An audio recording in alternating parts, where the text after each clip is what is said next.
ready. This is going to be exciting.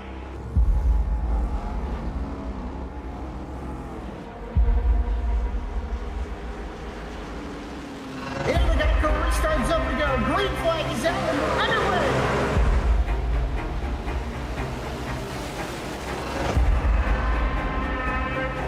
Just a few laps into this. Oh, the 37's getting loose. Oh, and he saves it. Oh, they're going 3 wide.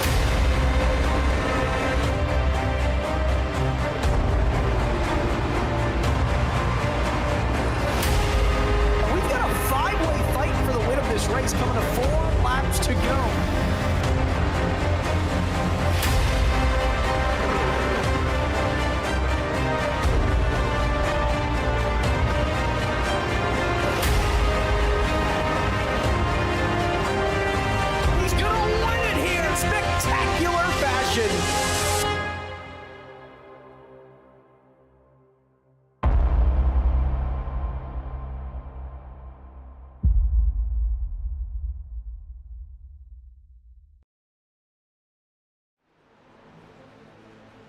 Well, good evening, Goat Locker Racing fans. It's Friday night, which means it is time once again for Premier Series racing here in the SAVE22 Truck Series.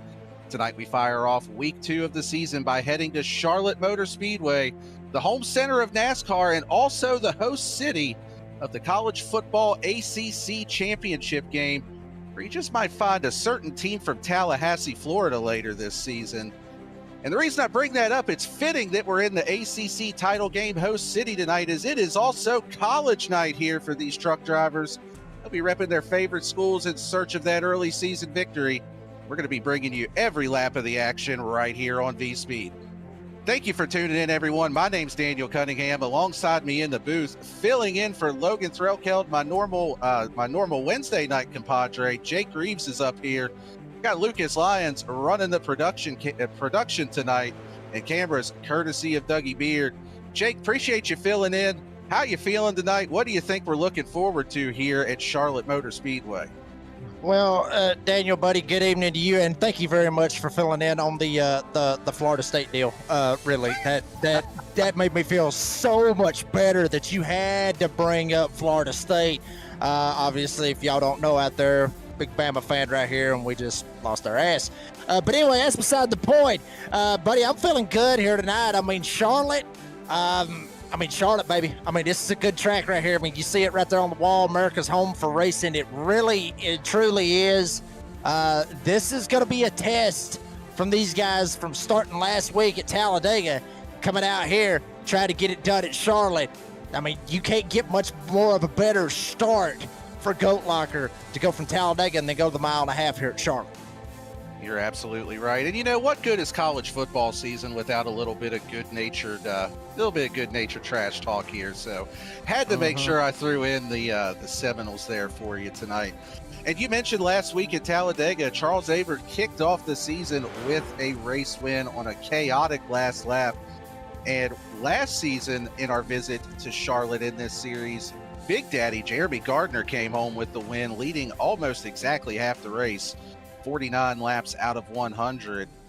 But let's take a look at our schedule. Jake, I know you're kind of new to the Friday night series here, but you take a look at that schedule. What stands out to you as we move forward through the rest of this season? Well, I mean, what really stands out to me, honestly, Daniel, is, I mean, there's only one super speedway out of all of it. Talladega, which they've already got it done. It was the very first race, knocked it out, and it's over and done with. You got a bunch of 1.5 miles right there that you see. Charlotte, you got Kansas, Nashville Super Speedway next week for the Dash for Cash. That'll be good. Then you got another one right there with Wilkesboro, not necessarily 1.5 miles, but you got short tracks trickled in there. You got that one road course, Watkins Glen, could be kind of a wild card, and then Darlington right after Watkins Glen. That'll be a wild card as well. But the one thing that I'll look at this, one thing I take out of all of this schedule is tradition. And that's what I see out of this. You got a bunch of old school NASCAR tracks, like I mentioned, Rockingham in there with Dover, and then Charlotte, obviously, Darlington, Wilkesboro, and then you got Richmond and Bristol. They're smack dab in the middle of the playoffs and the championship. Is it Phoenix? I mean, this is a traditional type of schedule that Goat Locker produces, and I'm very, very happy to see them bring it back here for season 10. That's one thing that stands out to me is tradition. Speaking of college night, tradition, schedule, it produces it as well. It is a traditional. Absolutely. And you know, something you just pointed out, Richmond and Bristol back-to-back weeks of short tracks in the playoffs, something I actually didn't even pick up on last week looking at it. So fireworks might carry over a little bit once we get to that point. We'll have to see how that plays out, but still quite a bit of racing ahead. And let's take a look at where we are racing at tonight. Take a look at our track map here for Charlotte Motor Speedway. Track's been open since June 15th of 1960, located in Concord, North Carolina. Mile-and-a-half track, 24 degrees of banking in the turns, and it is a 4-turn quad oval. It may look pretty similar, like both sides of the track would drive the same, but I'll tell you one thing, from what I saw here in practice, turn 3 and 4 is going to be a little bit tricky for these drivers. Seems like they were fighting some grip off of the turn exit. So be interesting to see how that plays out. And while we've got a moment here, let's take a quick look at our race details as well. We've got 100 laps, 45 miles an hour on pit road, 3 sets of tires in the pits, 2 green-white checkers if we need them. Full fuel run, somewhere between 47 to 50 laps. So be able to make it pretty close to halfway for this race if it does go green and make it on one stop. But all that being said, these drivers have finished up their qualifying run, and we have a pole winner and a pole award to hand out here.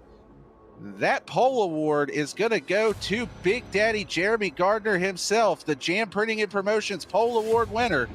And since forming in 2013, JAM has contributed printing and promotional sponsorships to more than 60 local nonprofits, with a primary focus on organizations that assist veterans, women, and children.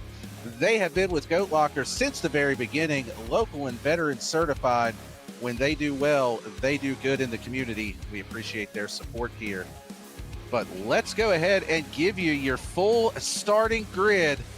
Jeremy Gardner on pole, 2 is outside, the 77 of Mark Whitley starting in second. Rolling off third, it's good old Rocky Top, Tennessee. Jamie Mullins in the 66, Tyler Justice in fourth. Rolling off in fifth, it's Rocky Top again with Regis Clark rolling off in fifth. Notre Dame machine of Craig Bodtrager rolling off in sixth tonight. Starting seventh, my personal favorite scheme in the entire field. Sco Ducks, Michael Kostick starting seventh. Jamie Barkis doing the Gator Chomp in eighth. Rolling off ninth, it's Jake Ellingson in the Wisconsin Badgers machine with Mike Browning in the Iowa truck starting in 10th. Then you got Levi McCarty. Will be in the number 24. He'll be rolling off with P11 tonight. It's Shasta's man, George Jewell, rolling off from P12 here this evening. Rob Kubat will be starting from P13, the number 38 machine. Right beside him, the 25, which is James Kaufman. Charles Averitt, you talked about him just a second ago, Daniel. Won at Talladega, the season opener last week. He's going to be starting deep in the field here tonight, starting from P15 here this evening. And Stephen McDonald, old McDonald had a farm. He'll be starting from P16 here this evening. Timothy Peters. How about this? I'm not 100%, Daniel. You may have to help me on this one, but is that the Timothy Peters that used to race in the NASCAR Truck Series? May have to try to figure that one out. It may just be a coincidence. Hell, I don't know. He'll start from P17 here tonight with Warden Clayton rolling off from P18 and Bearded Wonder James Goshen rolling off P19 to his outside. The Marine Man, Big Guns, Chuck Phelps. Rounded out the rest of our field. In 21st, it's Daniel Parks with Brandon Wallace in the 99, starting 22nd. 23rd is going to be Matt Knights. Eldon Stewart rolling off in 24th. 25th, Eddie Smith, the man himself, and Logan Sturgeon in 26th. Rounding out the field is going to be Michael Seymour in that 37 machine. And that's going to be your starting grid here for this race at Charlotte. Drivers are lined up 2 by 2. We've got the marching band off the field. We've got the fans in the stands. Everybody's ready to get this thing rolling, to get these trucks turned loose for 100 laps here tonight at Charlotte Motor Speedway. Pace truck is off field, in control of the 42 of Jeremy Gardner. Barney's got the green flag in the air, and we are racing here at Charlotte Motor Speedway.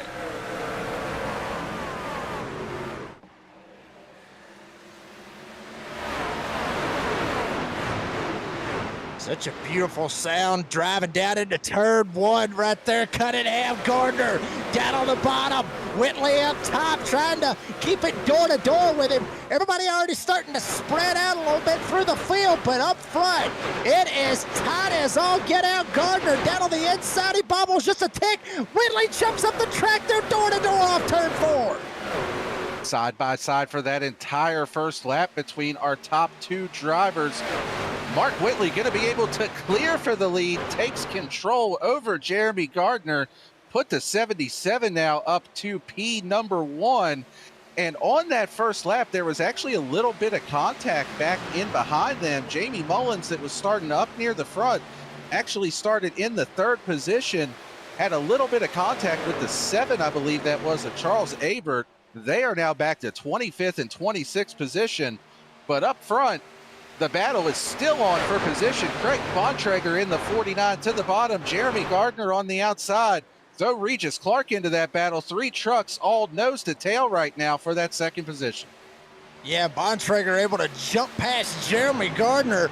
49 with Notre Dame on the hood. Trying to get a win here tonight, considering that they wasn't able to get one against Miami last week, but certainly would lift his spirits to get one here tonight at Charlotte. Mark Whitley still trying to drive away. Bontrager trying to give chase. Gardner right behind him. Regis Clark with Rocky Top trying to latch right onto his back door. Gets a run. He may have a shot. He looks to the inside, thinks different, jumps back in line. A little bit further back, it's a Big Ten battle between Wisconsin and Oregon. Put Wisconsin on top right now. Didn't think I would be saying that part here with those two teams. But you've also got Jamie Barkas in the 15 there, right ahead of Ellingson and Kostick. Really good battle between these 3 drivers. Throw George Jewell into that as well. He's trying to make a move up on the top side. The only driver we really saw trying it there was the 4 of Mike Browning. Absolutely. I mean, Browning trying to work his way up. This right here coming through 3 and 4. You talked about this a while ago, Daniel. 3 and 4 is kind of the iffy spot, if you will. Turn 1 and 2 kind of seems like it's somewhat normal. You get on the bottom, you got to run, you can make something happen, you can run up top like you see him right here with Tyler Justice, trying to ease it up to the top side. He gets a run, he's able to make it stick. Once they get over here in turn 3, it's a completely different ball game. It seems like, I've raced here a couple of times, and it seems like turn 3 and 4 just kind of narrows up a little bit. And, it's a very, very tight area to try to get through, especially coming off turn 4. Numerous times I've seen guys, I've done it myself, come off turn 4 and absolutely beat the damn wall down. Literally beat the wall down coming off of turn 4. So it does narrow up a whole lot more over in 3 and 4. It might not look like it on your screens tonight, ladies and gentlemen, but it damn sure will narrow up as you see them all working through their Kostick trying to make it happen. Almost gets up into the fence off 4. Yeah, you're absolutely right. It narrows up a ton off of turn 4. One of the drivers that's right in the middle of that is George Jewell. Actually, one of our drivers that I believe has his camera on tonight for us here as part of this broadcast. So, yeah, you can see he is stuck right in the middle of a hornet's nest there as we take a look with the 36. He's got him 2 by 2 in front of him here, too. I just know where to go. About 6, 7 cars there right underneath a blanket together. And I'll tell you what, that's a look of focus right there out of the driver of the 36 truck. You have absolutely no room for error with where he's at right now.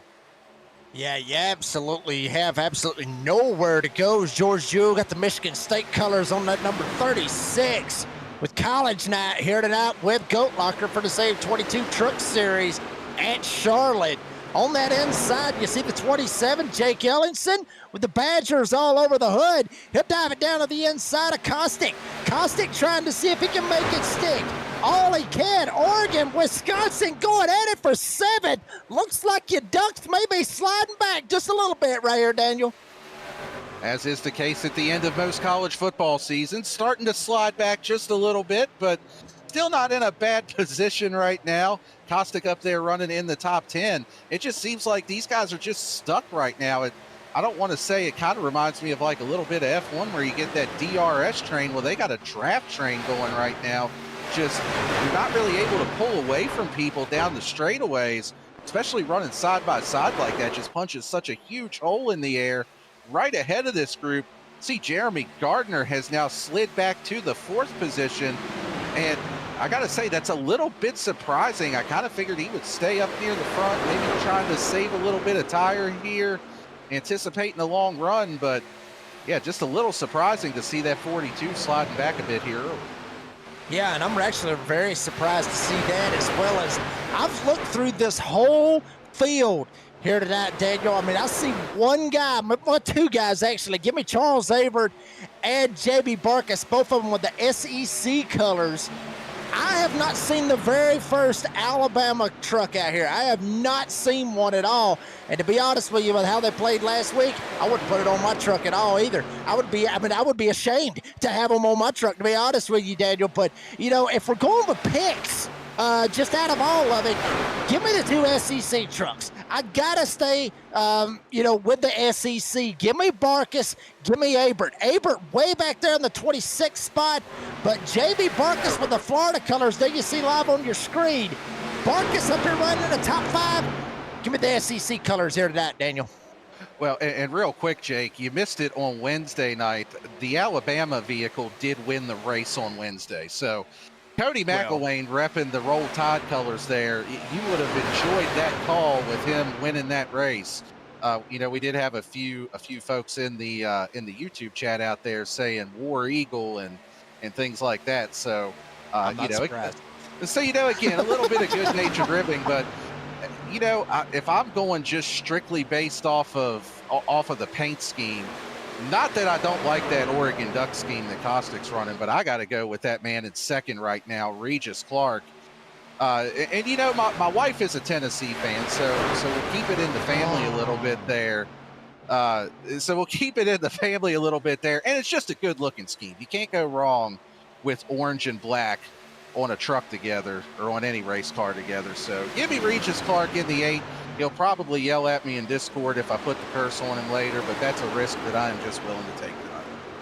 Yeah, look, Bama fans, I forgot about Regis Clark, but when you see Tennessee as an Alabama fan or even a Georgia fan, you kind of just look at Tennessee and just go, But, if I'm going to pick the SEC guys, I got to go with Clark as well. And Regis Clark, speaking of which, with the Tennessee colors, you talked about him a second ago, Daniel, very, very quietly has snuck up on the back door of that 77. Mark Whitley, as we watch this battling going on back here at the back, we watch this now. Craig Bontrager up here trying to get the Notre Dame colors, get them a little bit of love here tonight. Right on the back door of Clark, and Clark right on the back door of Whitley. They have a huge gap over Jeremy Gardner and the 42, so they're trying to make it a 3-horse race. But now you see Gardner, now you see Ellingson. They're trying to get back into the fray with Barkus and George Jewell. Now both of them side by side, but here comes Clark trying to work to the outside. He took a shot off turn 4. Yeah, and the one thing I've noticed about Jeremy Gardner, at one point that gap to the leader was about 1.2, 1.3 seconds. He's got it down under 9/10 now. So maybe that was the play early on there for Jeremy Gardner. I've seen that out of him a lot here at Goat Locker. He just kind of paces himself early. If guys seem like they want to go, he'll let him go. He knows that he can get him back on the long run. So curious if that was the play, but for second place, battle is on. Regis Clark not able to hold on to that position. Craig Bontrager in that number 49 Notre Dame machine. He's going to be able to easily clear for second, try to put some pressure on the 77 of Mark Whitley here. Yeah, I mean, that's exactly what Bontrager's looking for right here as they work their way off of turn number 2. Mark Whitley still leads here at lap 19, coming to lap 20 and trying to make it happen. 20% of the race is down. And you mentioned Big Daddy G, Jeremy Gardner back there. And, I mean, Daniel is actually, I just said that he actually scraped the fence just a little bit coming off turn 4, but you know, I've seen Gardner be in this type of situation. I've seen him numerous times, just like you said. Let these guys go, slide on back here, run Jeremy Gardner's race. Don't worry about everybody else going around the racetrack. Worry about yourself. And that is something that, believe it or not, Daniel, and I'm sure you can attest to this, a lot of guys, a lot of sim racers, more than half of them, don't think like that. They got to go all the way to the front. Jeremy Gardner is one of those guys that thinks about the race before it jumps to him. Let these guys go ahead. I'm going to run my pace, and then I'll catch you on the back end.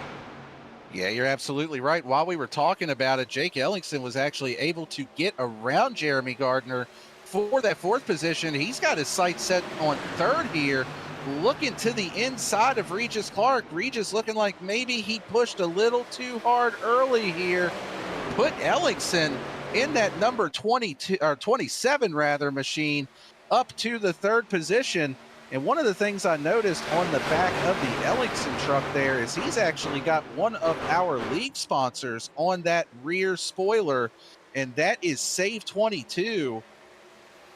One of our great supporters we've got here. They are a 501c3 organization dedicated to preventing suicide among veterans, active duty personnel, and first responders. Our unwavering mission extends to 4 critical pillars: shield, assist, volunteer, educate, and save. We appreciate their support. And Jake Ellingson giving them a really good run here. He is closed in on that side-by-side battle for the lead. Whitley up top, Bontrager on the bottom. Ellingson trying to see if he can get around both of them here. Going to slot in and stay in that 3rd position for now. Yeah, that's exactly what he's trying to make it happen with Ellingson with the Badger colors all over that number 27. Shot right around the volunteers of Regis Clark. He may end up singing old Rocky Top all the way to the front of it. And I don't mean Regis Clark. If Ellingson can get the win here tonight, he may say old Rocky Top down with you here tonight, son. Ellingson putting the pressure on Bontrager. Right in behind Mark Whitley, still leads. He started on the outside of the front row. He's still up here leading this bad boy. And one thing I do want to mention, Daniel, some of our big movers in the field. George Joy started 12th. He is up to 6th. You got Stephen McDonald started 16th. He is up to 8th. Robert Kubat, he started 13th. He is up to 9th. One of the biggest movers, though, is Eldon Stewart, who started 24th in the field. He is up here sitting in 12th. And some of the big losers, really, from the numbers I'm seeing, the one big loser out of everybody is Jamie Mullins in the 66. He started right behind the front row, started 3rd. He is all the way down to 21st. So a lot of big movers and a couple of losers out there early on right here, 25% through the way of this thing. Yeah, definitely a lot of movement within the field here this evening. And you mentioned Jamie Mullins. He had that incident earlier where didn't really hit anything, just a little bit of contact early on with another truck, and ended up losing all of his track position on that initial start of the race. But back up here at the front, that Wisconsin Badger machine putting some pressure on the 49 of Craig Bontrager. Jake Ellingson getting ready to play jump around, see if he can jump around the 49 for second. He's right there on the tailgate of Craig Bontrager, trying to find a way by through 1 and 2. Yeah, trying to take the little air off his spoiler, no doubt, as you see Ellingson down to the inside, trying to make a shot happen right here. Bontrager up here. We'll see how this ends up playing out, but we're hearing a battle for 10th is going on.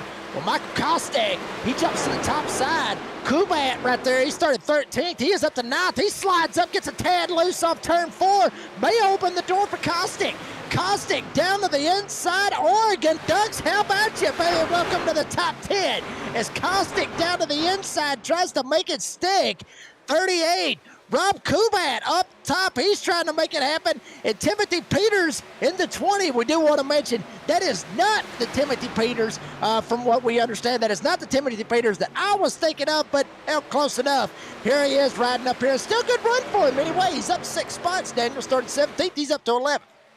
Yeah, good little movement here early on for Timothy Peters.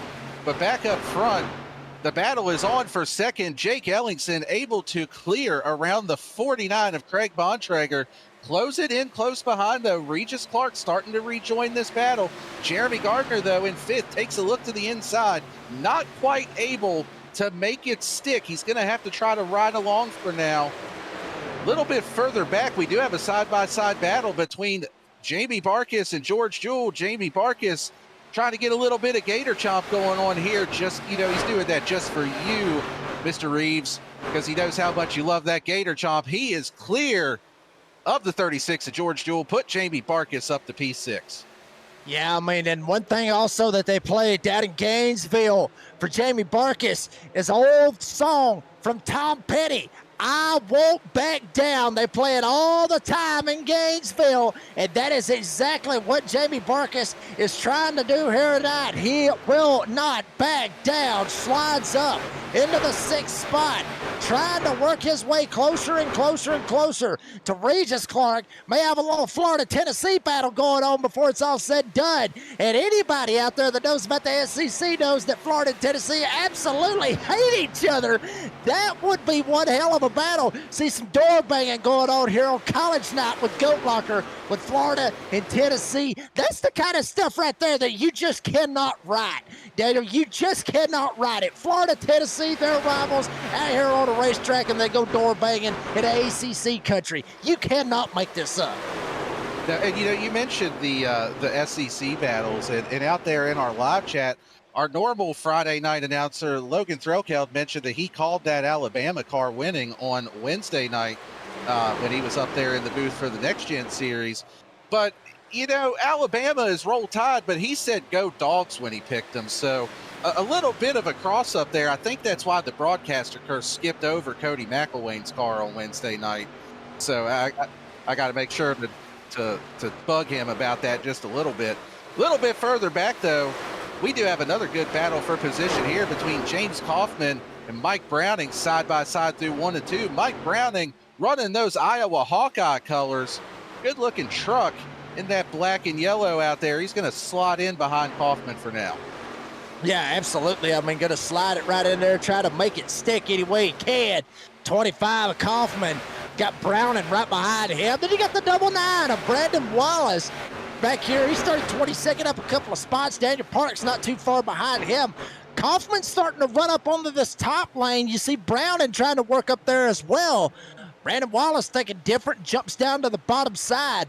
That is the turn that I was talking about just a second ago, Daniel, is, that 1 and 2, you can kind of ease that bad boy up there on that top side, try to make it run, try to make it stick any way you can. Or hell, you can just knock it into the wall off turn 4. Parks hits it. Browning damn near hit the wall. And Brandon Wallace at the same time. You flip-flop up here with Tyler Justice in the 33. They are all kinds of out of shape right now, Daniel. Everybody trying to hold on to these trucks here on a Friday night at Charlotte. Well, if you want to see the different ways to get through 3 and 4, you're about to see it right here. Tyler Justice, Rob Kubat, Timothy Peters, Michael Kostick, and Eldon Stewart. This is a 5-truck battle for the 9th position. Put Tyler Justice, the first one, up there in that spot for now. Timothy Peters trying to get around that 38 of Kubat as well. And back behind him, it seems like Michael Kostick just not quite able to make that bottom groove work. Seen him up on the top side for the most part. Of course, right as soon as I say that, he's going to go to the bottom and try to get around the 38 as well. But they're still side by side directly in front of him.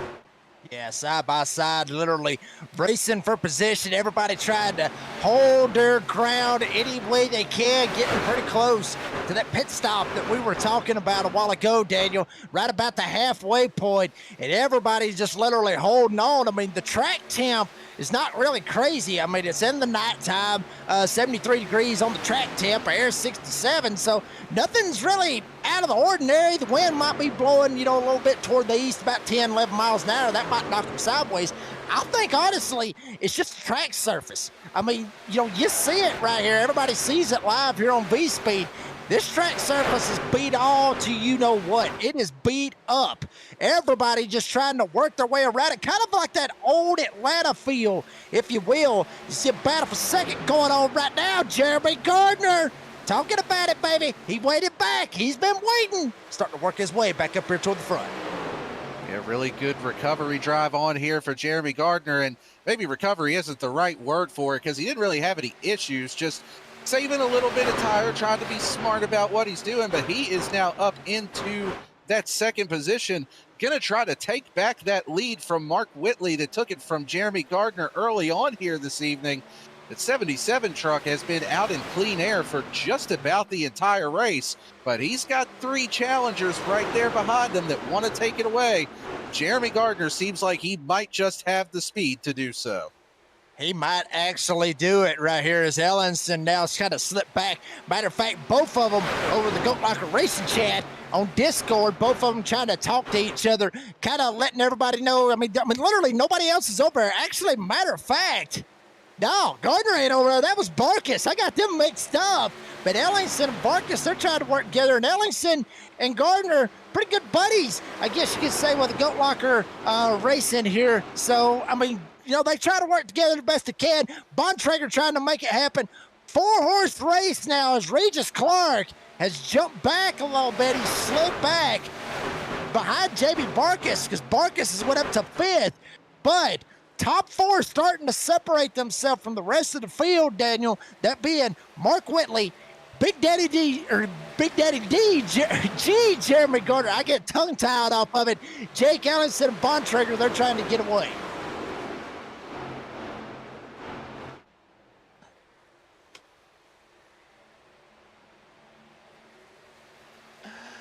Oh, man.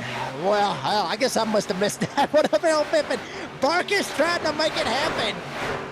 See if he can get some kind of lost ground up one way or another. Regis Clark trying to hold it down into that 6th spot. George Jewell back there, 36. I've talked about that college night with Michigan State. Stephen McDonald, Tyler Justice, Timothy Peters rounded out the top 10 as you see the 3 down the inside. Michael Kostick trying to work over Kubad. Wow, I mean, these guys have been door banging. They've been racing. They've been trying to go like crazy. I mean, literally, these guys have been racing each other as all get out for numerous laps. Yeah, the 3 and the 38 have been basically glued to each other for the entirety of this green flag run, it seems. Just can't seem to shake one another. Kubad up there on the top. Michael Kostick in that Oregon Duck scheme down there on the bottom. And that kind of emphasizes it is a little difficult to pass here at Charlotte. As you can see, just not quite able to get clear of one another. But let's take a look back up front. We've got Wisconsin and Notre Dame. This isn't a matchup in the Rose Bowl. This is a matchup for 3rd here between Ellingson and Bontrager. Bontrager on the inside trying to find a way around that 27. Jake Ellingson running the top, going to try to carry a little bit of momentum, see if he can hold on to that spot. Yeah, he's going to try to make it happen one way or another. Now Ellingson slides up, gets a little bit into the fit. We are right on the money with the fuel runs of how everything was going to go. You talked about it, 47 to 50. These guys very, very close to that. And a lot of these guys, if they burnt the tires up, they are screaming, ready to come down pit road.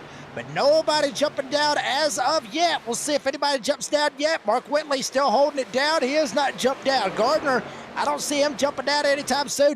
Ellingson is going to end up having a Wisconsin logo on turn 4 before it is all said and done. That is 2 laps in a row. He scrubbed the fence, come very close to wearing it out. And Bontrager down to the inside. Fighting Irish, fighting on that inside lane off turn 2. Great side-by-side battle. Jake Ellingson, another one of our drivers that does have his webcam up this evening. Let's take a look at Jake Ellingson as he battles for this 3rd position. Just as we say that, You can see Bontrager over there on the right got a little bit loose off of 4. Jake Ellingson holding a pretty steady wheel there, not as much counter steer as we've seen out of some of these other drivers this evening. You just see the look of focus there. Don't see any Red Bulls close by to him, so he must have already finished that one off before the race, but doing a really nice job here of being able to hang on to that 3rd position. Yeah, I mean, he's doing all he can up there on the top side. I mean, just trying to see if he can make it stick. Bontrager really putting him in a little bit of a nutshell, if you will. But Ellingson once again scrubs up into the fence just a little bit. Tries to make it happen, but he drives off good, gets it going, and tries to make it stick any way that he can. He gets clear. Now they're going to both maybe try to work together to try to drive down into turn 3, make it stick any way that they can, and maybe work together, try to catch Mark Whitley and Jeremy Gardner and try to make it back into that four-horse race. 77 way back. Wow, Whitley 77 of sideways. Whitley there was sideways. Sorry to talk over you there, Jake. That just was an attention grabber with how loose Whitley was off of 4. That's going to open the door for Big Daddy down on the bottom. Jeremy Gardner in the 42. Now he's loose off of turn 2. These drivers are struggling for grip right now. Yeah, they absolutely are. I mean, and they are just absolutely trying to do the best that they can and cruising around here at Charlotte. And the bad part about it is it might actually segue into a sponsorship. Why not? With Cruising Classics, which, you know, obviously Cruising Classics located in Columbus, Ohio. Speaking of, you know, Ohio State and all that good stuff. But Cruising Classics has a beautiful 56,000 square foot showroom filled with hundreds of unique automobiles. There's something for everybody out of their hand-picked selection of muscle cars and hot rods. Come on down to visit the facility today and check out their website at cruisingclassicsinc.com as the race leader, Mark Whitley, dirt tracking it, sliding into the pits. He's able to get down for the minimum speed. The pit window is now open. As you mentioned there, Jake, leader 77 of Mark Whitley came down pit road along with Craig Bontrager, Jamie Barkis, Stephen McDonald. Saw George Jewell, James Kaufman, Mike Browning, about half the field hitting pit road right there. One thing that we are going to have to keep an eye on, you saw how treacherous the entry was to pit road. Well, the exit to pit road here is no peach either. Talking about Georgia, we'll throw a little peach in there too. But it's no easy one either, because of just how bumpy the pit exit is. Let's take a look at Mark Whitley as he exits the pit road here. You can see just how much that truck danced around there for just a moment with the bumps down on the bottom. I'm going to tell you one thing, Jake. I have spun out on more than one occasion coming off of pit road. Of course, these guys probably have a little bit more talent than I got behind the wheel, so that might explain a little bit of it too. But it is an easy thing to do here, to just lose it, try to gain all the time you can on pit exit.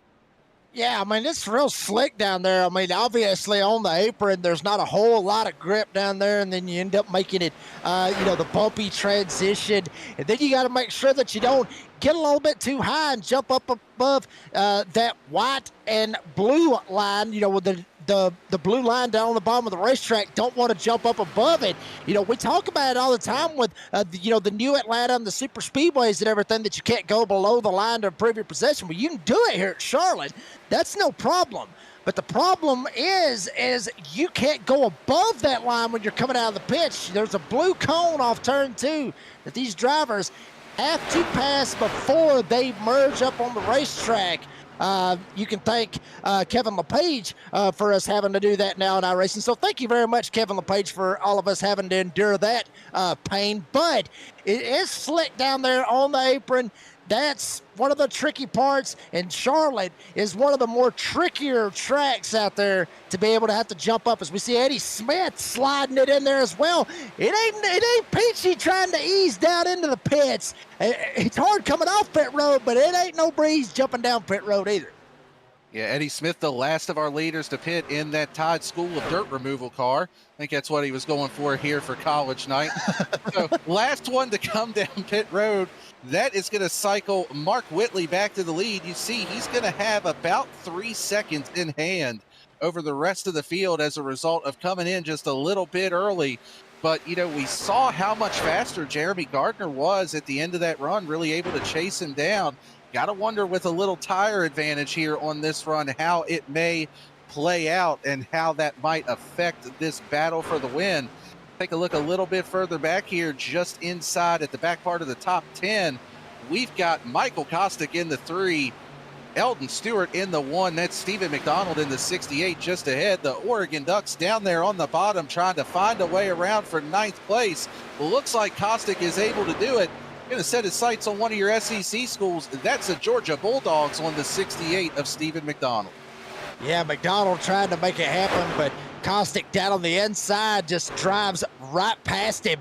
No challenge. Oregon Ducks is going to get one on the Bulldogs here tonight. And I wonder if Michael Kostick, if he was able to win the race here tonight, it being a 100-lap race. I know how the Oregon Ducks are. If you get a touchdown and everything, then they do the push-ups. I wonder if Kostick was able to get the win. No, we ain't going by lap sled. No, sir. If he wins the race, he's got to do 100 push-ups, and he cannot miss one. He's got to do 100 push-ups if Kostick ends up winning the race just like the Oregon Ducks. Daniel, I said it.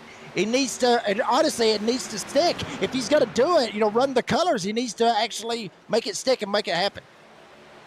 Well, glad that I'm not out there because I probably couldn't do 3 push-ups, let alone 100 if I was in the Oregon Ducks scheme. But a little bit further up the field, we've got another one of your SEC schools that you talked about, Jamie Barkis. Also, another one of our drivers with a cam tonight.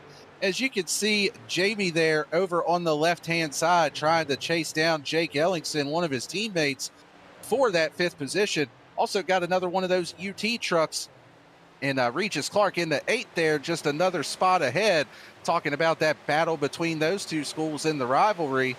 And, man, Jamie's sitting there multitasking a little bit, talking with his teammates, it looks like, as he goes around the track here. But good-looking scheme for Jamie. Solid run for him so far. Been a little bit quieter than maybe what we would expect out of the 15 of Barkis, but still really solid run here so far this evening, just outside the top 5.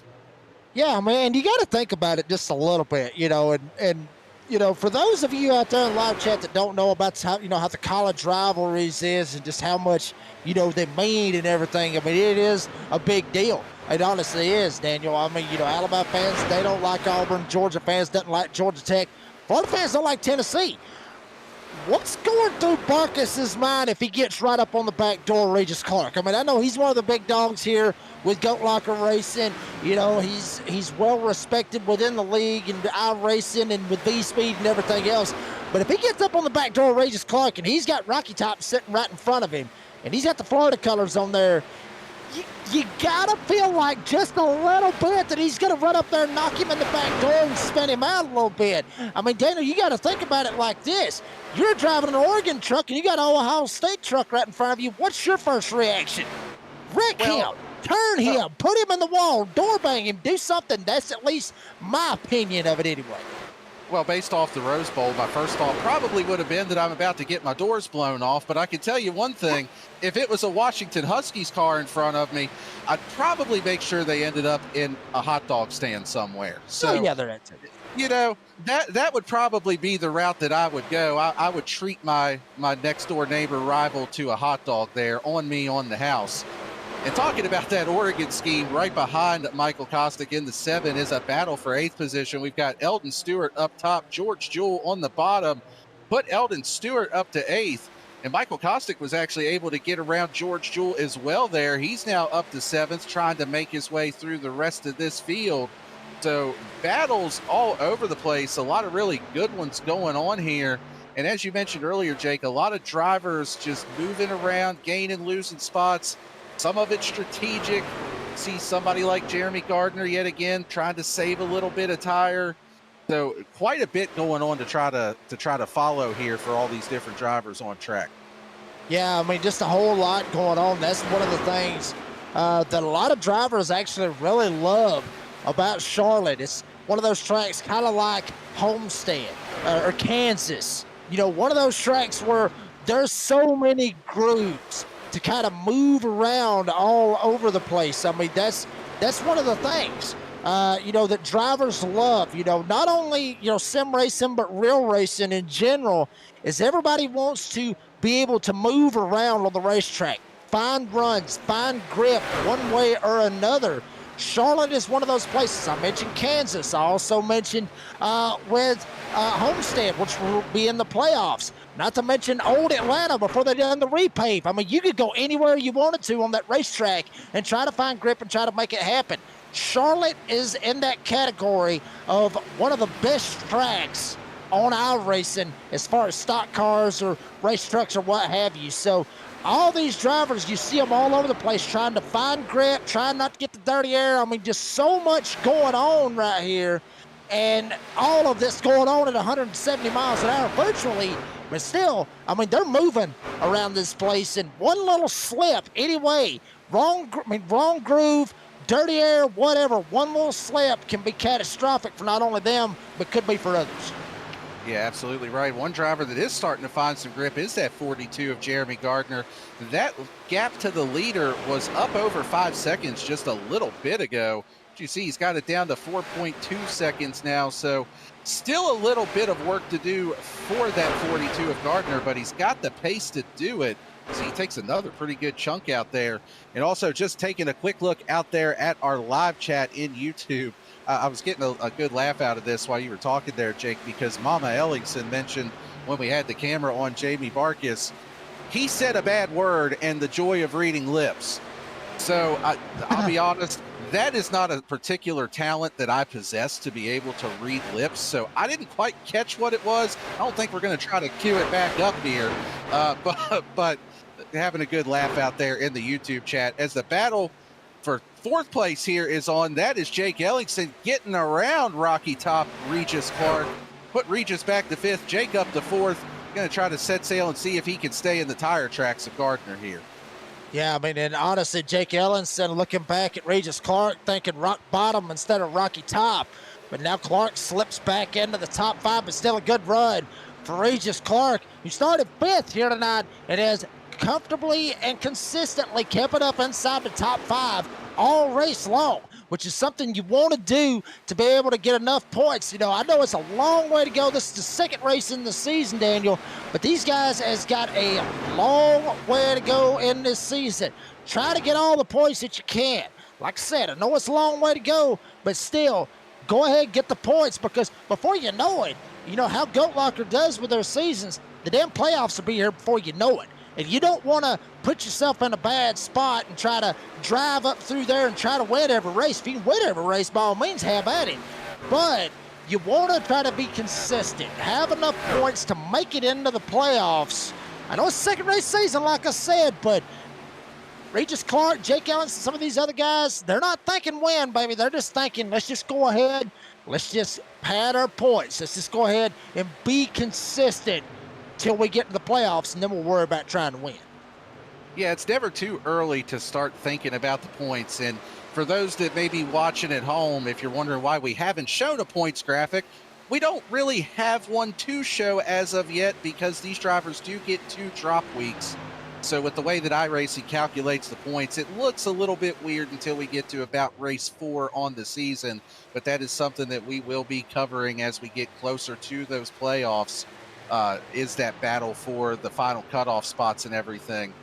But while these drivers have settled out just a bit here, as you can see, following along with the 27 of Jake Ellingson, want to give a shout out to one of our other sponsors that we have here at Goat Locker, and that is Lincoln Tech, another one of our great supporters that we do have here.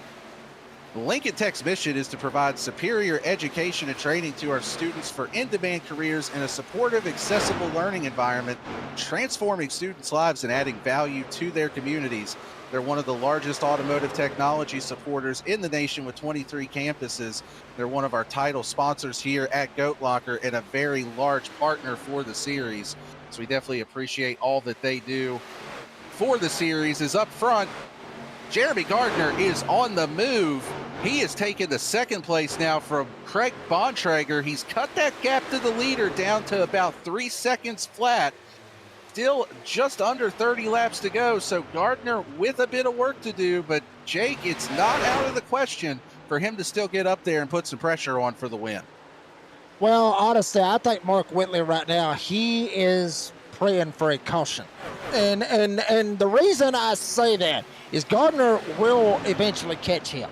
He will eventually catch him because Jeremy Gardner, we saw it right there in that first little stand. Saw him slide back a little bit, saw him starting to work his way up. Check out the lap times from the last time around with Gardner running just a tick faster. Now you see it right there? We got him by a tenth. There you go, just a tenth a lap.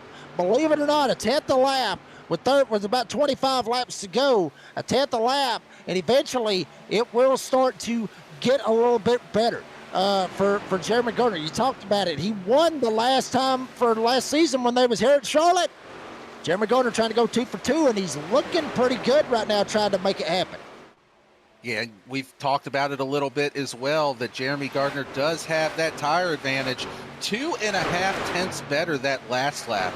So if he can keep up these laps that he's clicking off, he's going to be able to get up there. And once you get into the draft and start putting a little bit of pressure on, start making him look out the rear view mirror just a little bit, you might be able to force a mistake, try to get around for that lead, as he's got it down to 2.6 seconds now under the 77 of Mark Whitley.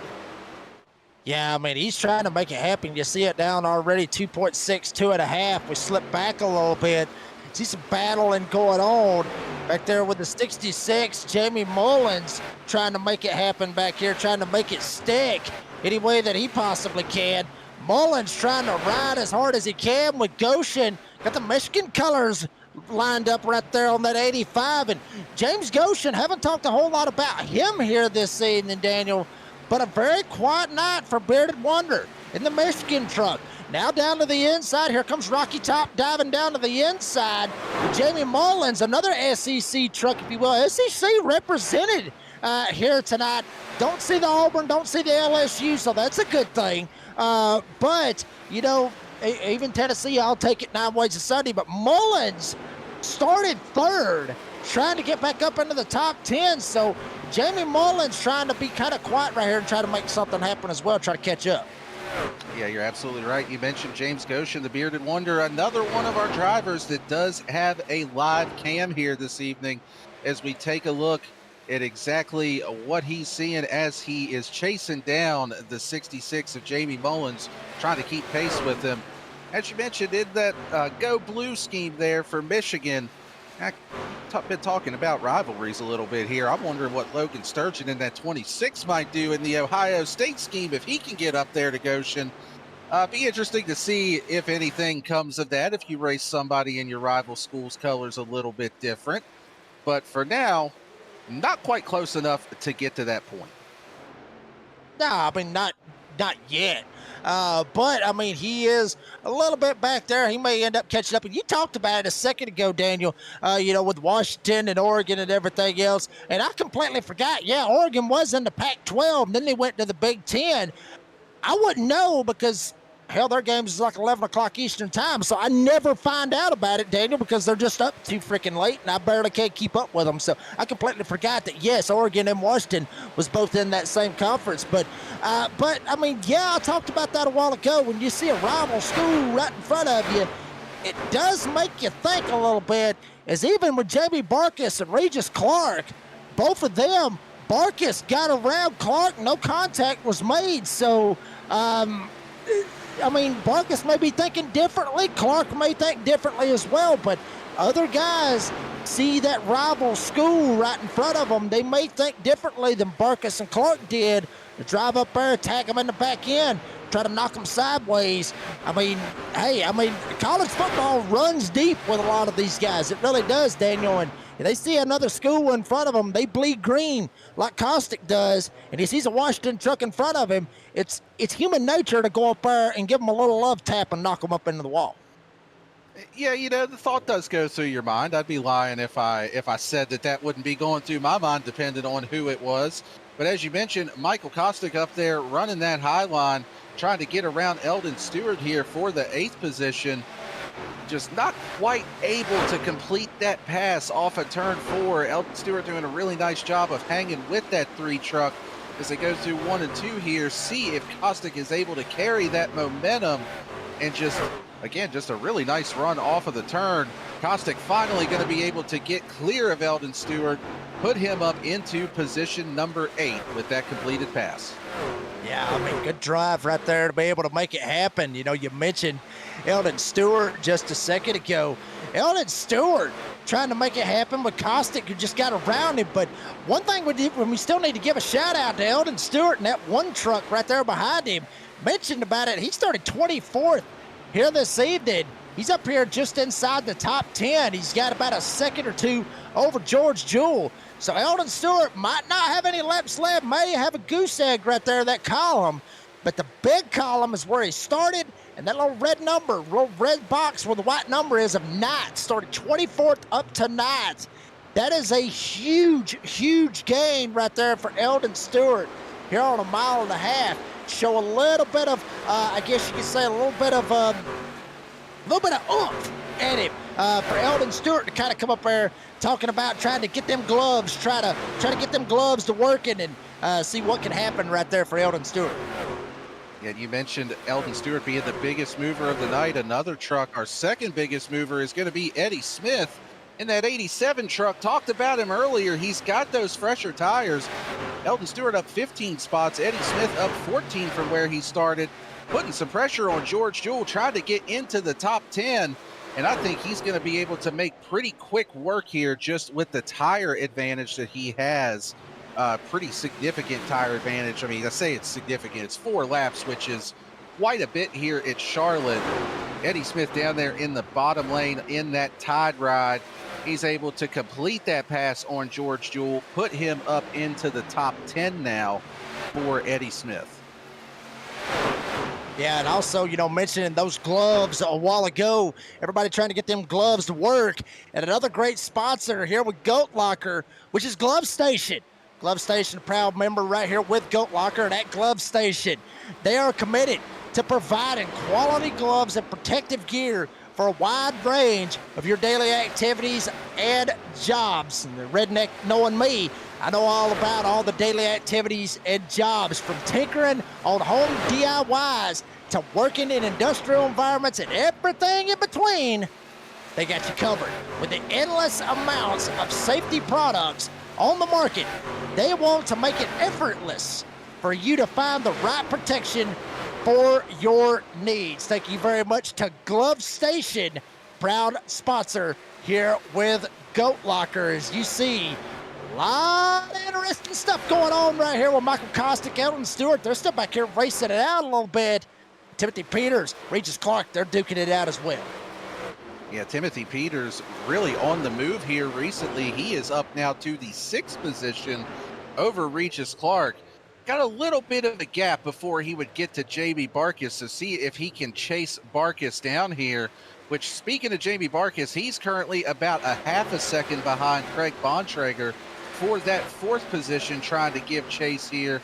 So, but up front, Mark Whitley, he is just absolutely set sail here, really, from Jeremy Gardner. He's kind of checked out a little bit.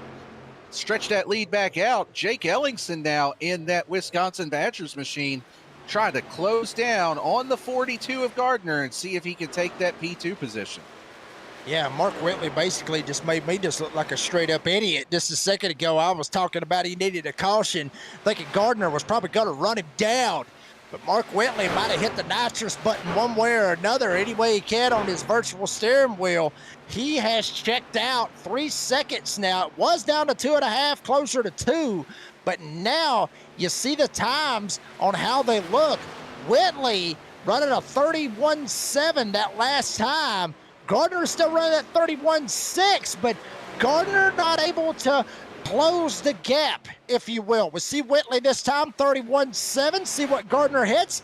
Now he's a little slower, 31.7. So Gardner, while he gets that little bit of oomph like I was talking about to try to close the gap, Whitley is very consistent, keeps it at the 31.7s, and Gardner may be in a little bit of a bad spot as here comes Jake Ellingson, Wisconsin Badger colors, down to the inside of the 42, but Gardner is going to jump down, close the nose, he's going to get sideways off turn 4, he straightens it back out. Gardner trying to give chase, or Ellingson rather, trying to give chase, but Gardner got his hands full. Yeah, we saw two really big moments for the 42 of Jeremy Gardner. Loose on exit, both corners last lap. Keeps it a little bit straighter off of turn 2 this time. Jake Ellingson right there in his hip pocket. These two battling is just allowing that 77 of Mark Whitley to stretch that lead just a little bit more. You can see it's up over 3 seconds now. So these two still going to battle here. Cooled off just a bit for the moment with Gardner starting to gap just a little bit. Little further back though, we've got another good battle for position between the 3 of Caustic, the 1 of Eldon Stewart. Let's go ahead and throw that 87 of Eddie Smith into the battle on those fresher tires. He's been the fastest truck on the track the last handful of laps by a couple of tenths. He's trying to chase him down and hope he can get around both of these guys. Yeah, think about Eddie Smith, folks. Did not qualify, did not even take a time. One of the faster drivers, I guess you could say, in the practice session. Hell, of course he was. He was second, right behind Jamie Bullens. Practice, he was running 29.4s. Now, obviously, they're not running that now. With this long run, Eddie Smith on the freshies out of these guys in front of him. Everybody else throughout the field. He ran a 31.5 that last time, so Eddie Smith really starting to put the pressure. It went from 25th all the way up to 10th. Could be the biggest mover in the field should he pass the 1 of Eldon Stewart, which is right in front of Caustic. And don't look now, but they are starting to run down the 8 of Regis Clark. Timothy Peters right there in front of him. You see him live on your screen. Smith jumps up to the top side, takes a shot, tries to go around Caustic. He follows Eldon Stewart. He might try to go for the twofer off of 2 into 3. Smith gets a draft, gets a run. 87 Tide ride, roll Tide down to the inside in 3. You know, if Eddie hears you saying roll Tide in relation to his scheme, he may not be a big fan of that. I know he's a Mississippi State fan, which probably explains why he's not running a college scheme here this evening. I think he would even say that himself. But put Eddie Smith up into 9th position. He is all over the back of that one truck of Eldon Stewart as they are close. Almost contact between those two off of turn 2. Able to keep it pointed in the right direction. Eddie looking back to the inside of Eldon Stewart. They are giving it everything they've got here. As you can see, Eddie sideways off of 4. Yeah, trying to get every position that they can. Eddie Smith has jumped into the top 10, got around Caustic. Now Caustic's trying to ease up any way that he can. We're trying to, we'll keep you updated with how this is going on as Barkus has actually got up to the back door. Craig Bontrager. Mark Whitley is gone. Literally, he is gone. He has opened up that sucker to 3.5 seconds. So barring something crazy, a caution coming out, Mark Whitley's got this sucker in the bag. But Bontrager trying to hold on, got sideways off of 4. Here comes Barkus, got the gator chop, trying to get a hold of the little leprechaun any way that he can. Bontrager down to the inside, Barkus right in his tire tracks off turn 2. Jamie Barkus putting a ton of pressure on that 49 of Craig Bontrager as they come down the back straightaway here, getting ready to come to the line for 1 to go. Barkus looks like he's the faster truck right now. You can see Craig Bontrager was struggling a little bit there, but as I say that, Jamie Barkus is loose off the turn, still trying to get around that 49 of Bontrager. Yeah, he's trying to work his way around him any way that they can. And while they're battling for that 4th spot, Mark Whitley, 77, 10 to turn 3 for the final time. He led a whole bunch of laps here tonight, Daniel. Working his way off turn 4, Mark Whitley for the final time. 77 has been the class of the field. 94 laps led on the evening. Mark Whitley is just taking him to the woodshed. He is your winner here at Charlotte Motor Speedway for this Premier Series truck race, and just an absolutely flawless performance out of him. As you can see there, led just about the entire race. I mean, it's impossible to just overstate what an absolute whooping he put on these guys tonight. Yeah, take your college night and stick it, more or less, is what Mark Whitley said. Took it all the way to the house with 94 laps led. Everybody works their way around the 77. Mark Whitley getting it done. I mean, hell, if Carson Hocevar can't get it done, Mark Whitley will do it for him. Mark Whitley right here on the front stretch. I mean, you called it. Started on the outside of the front row. Once he took the lead from Jeremy Gardner, son, he was gone, long gone. Got it done here tonight at Charlotte. Yeah, just a really phenomenal battle. And real quick, while he's burning that down, something that I wanted to point out a little bit further back in the field, if we could cue up a replay of the 25 of James Kaufman and the 75 of Chuck Pegleg Phelps coming to the line for what was 18th and 19th position. I caught this just out of the corner of my eye as the race was ending. Just take a look at this finish between the two of them here, Jake. You got Kaufman up top, Chuck on the bottom. They touch sideways across the line. Kaufman does keep the position over Chuck Pegleg Phelps. These guys were out there racing like they were going for the win, but I tell you what, it put on a heck of a show there on that last lap. Yeah, I mean, what a drive right here. You see Chuck Pegleg Phelps trying to make it happen on the top side. Kaufman sends it in. Phelps tries to go for the crossover, jumps it down on the bottom side. Come off turn 4, Kaufman gets a little bit high, and then once they got to the first part of the quad oval, they said, screw it, we're going to door bang for it. Have a little fun coming to the line. And Chuck Pegleg Phelps barely does not overtake James Kaufman. Kaufman gets the spot. I mean, it was outside the top 15, but they said, you know what, screw it. Let's make it happen right here. Let's have a little fun. And that one spot, Daniel, believe it or not, that one spot, even though, like I talked about it earlier, early on in the season and everything, but that one spot could possibly mean the difference from getting into the playoffs and being on the outside looking in and having to wait till next season. Yeah, you're absolutely right. We talk about college football. It's usually Army and Navy. Well, that was Army and Marines going at it there on the last lap. But, folks, we're going to take a quick commercial break here. Let you hear from our great sponsors and supporters that we've got at Goat Locker. We'll be right back with you to give you your full race finishing order, as well as hear from our top 3 finishers.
Superior quality, ultimate protection, and the highest level of craftsmanship. We make our gloves for the hard worker that wakes up every morning and gives 110%. You deserve the highest quality protective gear that's going to work for you, day in, day out. We know it can be tough deciding what companies to trust for your hard-earned money. It's all in our name. We've mastered our craft to help you master yours. We make our gloves rugged, durable, and designed for you. Whatever the job is, we have you covered. We are your glove station. A thriving job market and low cost of living, plus a wide range of veteran benefits, make Indiana the perfect place for veterans of the United States military to call home. InVets can help you find that home. We're an organization started by veterans to help former service members transition to civilian life in our state. InVets can help you find the community with the career opportunities, housing, schools, and amenities that fit your lifestyle. To learn more about InVets, visit us at invets.org today.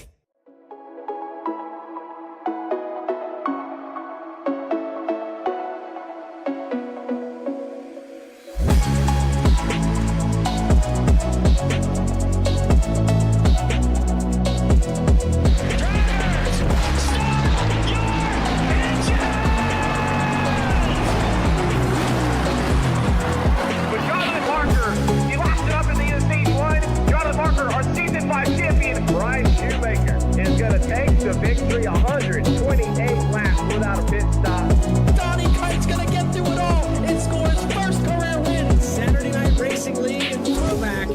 Charlotte goes to Josh Adams.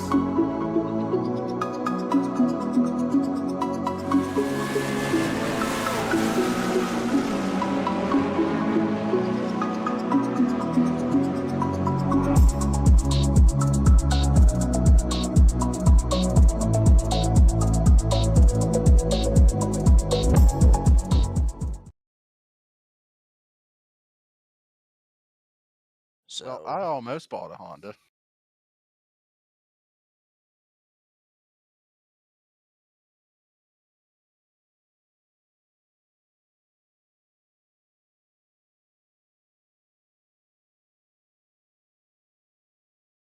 Well, ladies and gentlemen, we are back here at Charlotte Motor Speedway. Apologize for the little delay there. Did not quite know that we were back on the air, but that's all right. thank you, We're good to Lucas. go here. Yeah, thanks for that. You know, we put a lot of faith in our producers here at VSPEED. Sometimes sometimes they let us down a little bit, but that's all right. He did good the rest of the race, so we'll And let it slide hopefully this he time. didn't yeah, and hopefully he didn't cut us live or whatever. So hopefully he's good and everything was talking behind the scenes. But he said he muted it, so we'll put enough trust in him on that one, Daniel. We'll see how that ends up playing out. Well, luckily they'd have just heard me talking about almost buying a Honda. But anyway, Oh yeah. this is this is the post-race show here at Charlotte Motor Speedway. Going to give you a quick full race rundown so you can see exactly where your favorite driver finished here this evening. Putting an absolute trip to the woodshed on these boys. It was Mark Whitley coming home with the win. Big Daddy Jeremy Gardner coming home in second. Jake Ellingson in third. Craig Bontrager, Jamie Barkis rounding out your top five. Coming home in sixth. Timothy Peters, Regis Clark in seventh. Eldon Stewart in eighth. Eddie Smith coming home ninth, and Michael Kostick rounding out your top 10. Then finishing P11 is George Joe, one spot up from where he started. Then you got old McDonald had a farm finishing back there P12. Tyler Justice finishes 13th. Not a drive that he wanted out of the 33 after starting P4. And Jamie Mullins finishes 14th, and the number 66 had Rocky Top on the hood of his truck as well. Started third, ends up finishing 14th here tonight. James Goshen comes home with 15th. With Brandon Wallace, a very quiet night out of the double nine, ends up finishing in 16th here tonight. Ohio State might have won the championship, but Logan Sturgeon didn't win the race here tonight. He ends up finishing 17th here this evening. And James Kaufman and Chuck Phelps, 18th and 19th. We showed it before we went to commercial break, the door banging, and literally shades of one hot night here at Charlotte with Kaufman and Phelps door banging coming to the line. It might have been for 18th, but they put on a hell of a show. But Kaufman was able to get the advantage to get 18th with Chuck Phelps finishing 19th. And Seymour back there to 37, he will end up finishing P20 here tonight. Taking a look through the rest of our field, we got Charles Abert in that 7. Georgia Bulldogs coming home in 21st. Daniel Parks coming home in 22nd. Matt Knights started 23rd, finished 23rd here this evening. Warren Clayton coming home in 24th. Mike Browning in 25th. Rob Kubat in 26th. And Levi McCarty rounding out the field tonight in 27th. That's going to be the full race rundown. Let's get a word with our race winner who has been patiently waiting here in the VSPEED waiting room. Mark Whitley, this is Daniel, Jake, and Lucas up in the booth. You got us? Yeah, I gotcha. Well, man, you just put an absolute beating on this field here this evening. I mean, you led almost the entire race. The only question I could really think of to give you right now is how exactly did you do it? Well, I had a different league, and I had a terrible race Wednesday with not being able to save tires, and I came into here thinking, all right, I missed last week because I was on vacation, so I gotta come in here, and I'm like, I want to redeem myself, like personally, because I had probably my worst race I've ever had just a couple days ago, and I'm like, all right, come in here, Charlotte's good for me. Just make sure try to get a good qualifying, save tire, and just be there at the end. And we're able to qualify on the front row. Got in front of Jeremy. I know Clean Air's king with all these NASCAR vehicles, so it looked like he fell back trying to super save, and I was just like, all right, just run hard enough just to stay in front of everybody. And feel like I did a pretty good job of that. And every time someone tried to dive it in on me, I kind of just kick it up a couple notches. Like I was running maybe 80% the whole race, and then whenever someone get near me, I'd kick it up maybe about 90%. I don't want to kill the tire, and we were able to make it halfway barely, but we made it. And a little bit hot getting on pit road, and kind of got lucky we didn't get a speeding penalty because it was close, I bet. After that, it was just hitting my pit box, getting off as fast as I could, and I saw I had a gap, and it was just managing the gap and making sure I made it to the end on fuel, honestly. Well, Mark, I mean, you more or less answered the question that I was thinking about asking, honestly, which is, I mean, you talked about the clean air and then you got the tires and everything else. Which was the big factor to being able to try to stay out front? That was it the clean air, or was it, the track conditions? I mean, just trying to rustle it around Charlotte. I mean, which one was the more challenging aspect here tonight, Charlotte? I think tires are the main thing, but having clean air helps you save them. So it was kind of like a two-headed dragon type deal. Having clean air allowed me to run the way I wanted to, save the tire, and then whenever someone got close to me, they would put them in dirty air, and they'd have to work extra hard. And so I think it was a little bit of both, a little bit of column A, a little bit of column B. That last run there, when we were kind of spread out, I was just watching the ticker.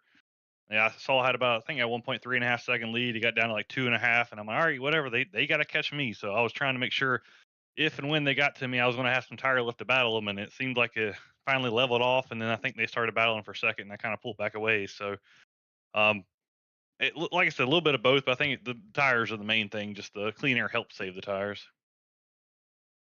Well, really strong run here tonight, and I'll tell you what, that's impressive if you were able to do what you did leading that much of the race while saving tires. The rest of this field is going to have something to watch out for through the rest of the season. Congratulations on the win, Mark. And before we let you go, who you want to thank, any sponsors or shout outs? Yeah, big shout out Brantley over at Harpoon Designs putting together this awesome paint scheme. Something new for me here in the last little bit. If you need a paint scheme done, check them out at harpoondesign.com. My other sponsor on board, Jawa.gg. They're the #1 online gaming marketplace by gamers for gamers. You're looking for your next upgrade or just a whole new PC, check them out. They got the best deals and best offers around. Then all the league sponsors here, SAVE22, title sponsor here this series, Lincoln Tech, Indiana Department of Veteran Affairs, all the guys to make this league possible. Glad I was able to find it. Glad I'm able to be a part of it, and I'm hoping to continue being a part of it. And hopefully we can keep coming back here in Victor Lane, but mainly just be a part of this league. 'Cause it's awesome to watch. And then one more shout out to one of my team members, Vector. He always tunes in these broadcasts. He's not a racer himself, but I support.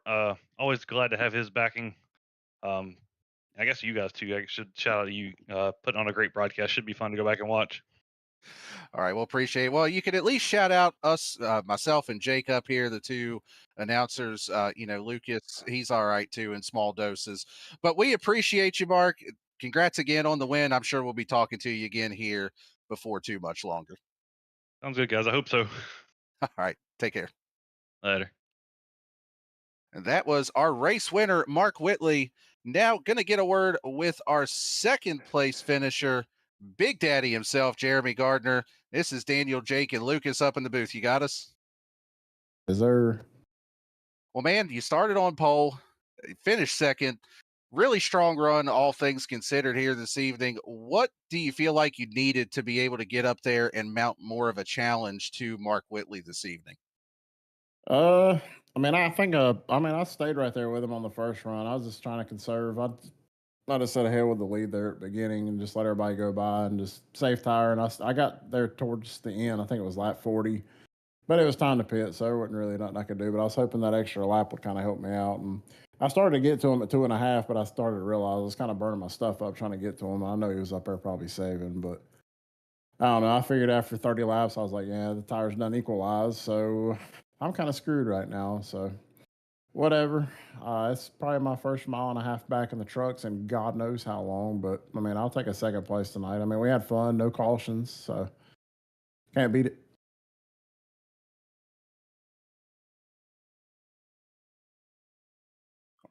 Not sure if Jake may have stepped away for just a moment, but Jeremy, you definitely had a strong run there.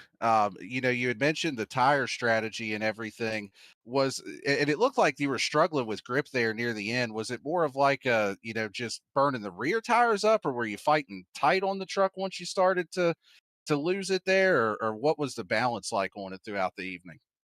I mean, the first run I was perfect. Like I said, I was saving the whole run. I was lifting early, just cruising the center, not much throttle.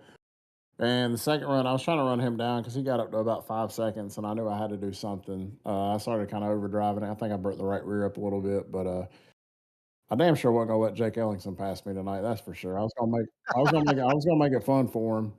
He got up to about point two. I was like, oh no, no, no, no, that ain't gonna happen tonight. So no, I was bad on loose off, real bad, loose center. I burnt the right, or not right front, the right rear off real bad. I was trying to hustle three and four. I think he was starting to feel the same way. I know how he is. He wants to get up there with me and battle with me, but no, I wasn't letting that happen tonight. That's for sure. Um, Kind of wanted to get in that dash for cash next week. I don't know if I'm eligible. I'm not full time in this. I just wanted to come have fun with the guys tonight. So see if I can give her some redemption for Wednesday. Well, you definitely had a strong run, and it was a fun battle watching you and Jake Ellingson there at the end. Congrats again on the second place. And before we let you go, who you want to thank? Of course, Pat and Jamie. I appreciate them guys. I apologize for what I said to them the other night out of some anger, out of another race. Uh, my Safe 22 guys, appreciate them for being on the next gen I run. Appreciate them putting on the series tonight. Jam Printing Promotions. Of course, y'all guys put on the broadcast. Alexander PCs and my guy at Premier Racing Setup. All right. Well, there you have it from our second place finisher, Jeremy Gardner. Congrats again on that strong run. And if you are running with us next week, good luck then as well. And we'll see if you are in that dash for cash. If I'm eligible, I guess I'll show up next week. All right. Well, take care, buddy. Good talking to you. Yes, sir. Right. And now we will get a word with our third place driver who's been patiently waiting by the only college scheme to make the podium tonight, Jake Ellingson. This is Daniel Lucas, and I think Jake Reeves might still be here with us up at the booth. You got us?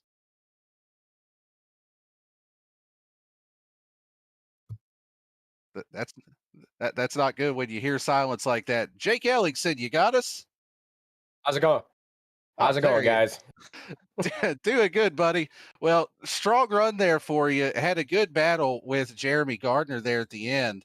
And when he was up here in the booth, he said he damn sure wasn't letting Jake Ellingson buy him for second place. So I got to ask you, what was that battle like there at the end with Jeremy? And did you ever think about maybe giving him a little love tap trying to get around him? If I gave him a little love tap, I'd never hear the end of it. But no, it was fun racing with Jeremy. I tried to make my one move at the time where I thought it was right, and he ended, that just outside run was just too massive to even try to make a pass on the inside, and that's all I had after that. Kept trying to push super hard and didn't have enough to get to him again. Well, still had a really solid run. You ended up 6 positions better than where you started at tonight. Do you feel like maybe a little bit better qualifying run? You might have had something for Whitley or been able to get up there to second, or do you feel like that this was probably about right about where you should have been here this evening? This is probably where I should have been. I definitely probably won't ever have enough truck to beat Mark, but we'll just continue practicing and trying to learn some things, and hopefully sooner or later this truck win's going to come about. Well, you're definitely in the right spot to do it. You're up there running in the top 3, top 5. So it should hopefully fall your way here sooner or later. But really, a strong run here this evening. Before we let you go, Jake, who you want to thank for this one? Well, I can't thank Lincoln Tech enough for always putting their name on this number 27. Even though we got a Wisconsin Badgers college theme tonight, got to rep Wisconsin every now and then, but definitely have to thank Lincoln Tech for putting their name on the 27 each and every week. Then I got to thank iRacing, MK Fire Design, Sim Motion, and last but not least, Save22. And I can't thank my wife and my beautiful daughters enough to allow me to have time to come out and have fun with you guys. Well, congrats again on the run. I'm sure on the strong run here at third place. I'm sure we'll be talking to you again. Thank you, sir. And that is our third place finisher, Jake Ellingson. That was our podium. Really strong runs for a lot of guys tonight, and a really clean race. I mean, we went flag to flag on this thing, which is not easy to do with what they were fighting here with the grip and everything. Jake, what do you think about that one after watching through watching through that race? How are you feeling after watching that one? Well, I'll say this, Daniel, it was quick. It was quick, for a 100-lap race at Charlotte, and it to be as clean as it was. I mean, you had some door banging, you had some wall banging, and then you had the wild finish right there with Kaufman and Phelps right there at the end. But I'm feeling pretty good. If I'm a part of this series here on the Friday Night Premiere Series with SAVE22 with the Goat Locker Truck Series, I'm loving this. If I'm Patrick Dravick and Jamie Barkus, I'm loving this. Everybody that's watching it, I'm loving this because it's only going to get better.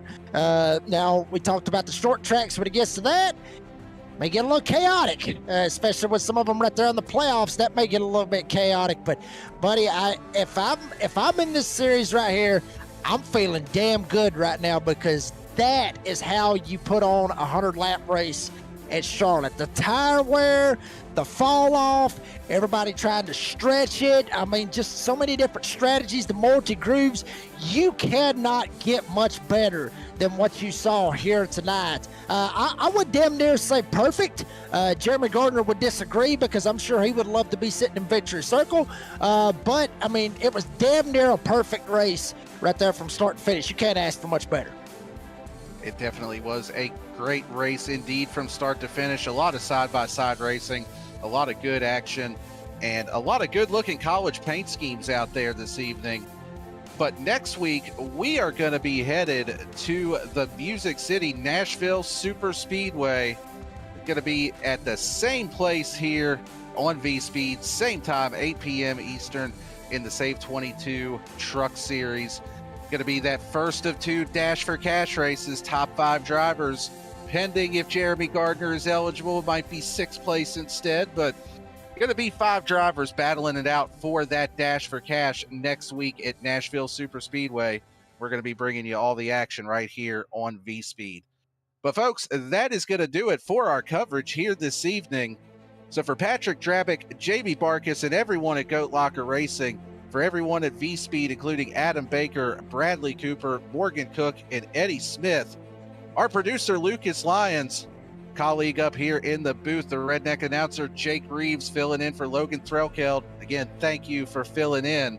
My name's Daniel Cunningham. We've also got those cameras from Dougie Beard here throughout the evening. Saying once again, thank you for tuning in. Appreciate the support, the coverage that you all help us to put on, and we will see you next week at Nashville Super Speedway.